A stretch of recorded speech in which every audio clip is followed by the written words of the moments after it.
আজকে আমি তোমাদেরকে একটা বাঁধাকপির নতুন রেসিপি করে দেখাবো। এই দেখো, আমি এখানে আধখানা বাঁধাকপি নিয়েছি। আমি অল্প করে করব।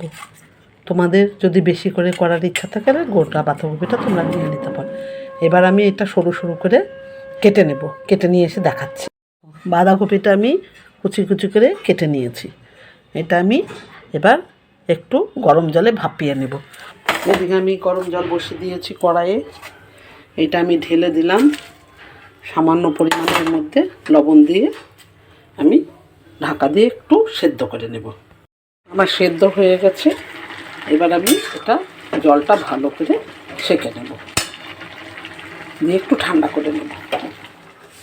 এই দেখো, এটা আমি ভালো করে চিপে নিয়েছি। এবার আমি শিলনোড়ায় এটা আধবাটা করে নেব, মোলামি করব না। আর কি কি ফোড়ন দেবো দেখো, কুচানো রসুন কটা, শুকনো লঙ্কা ফোড়ন দিয়ে এটা তুলে নেব। এটা পরে হাত দিয়ে মেখে দেখাবো। আর কাঁচা লঙ্কা, কালো জিরে আর পেঁয়াজ, এই হচ্ছে চারটে আমি ফোড়ন দেবো। আর এইটা ভেজে আমি তুলে নেব। এখানে আমি 3 চামচ মতো বড় চামচের তেল দিয়ে দিলাম।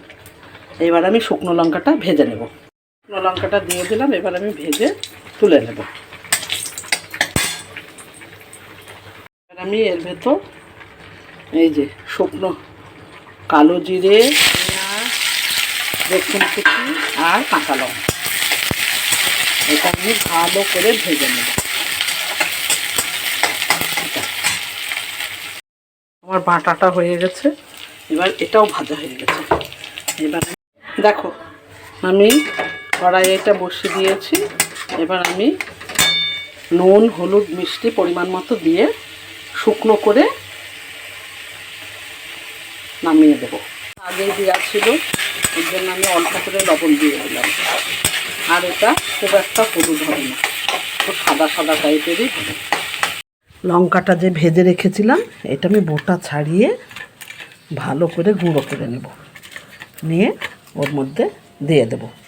দেখো, লঙ্কা গুঁড়োগুলো হাত দিয়ে আমি রগড়ে নিয়েছি। এবার আমি এর ভেতর দিয়ে দিলাম, আর খানিকটা ধনে পাতা কুচি দিয়ে দিলাম। এইবার আমি এটাকে আবার ভালো করে একটু কাঁচা তেল দিয়ে নামিয়ে নেব। তাহলেই তোমার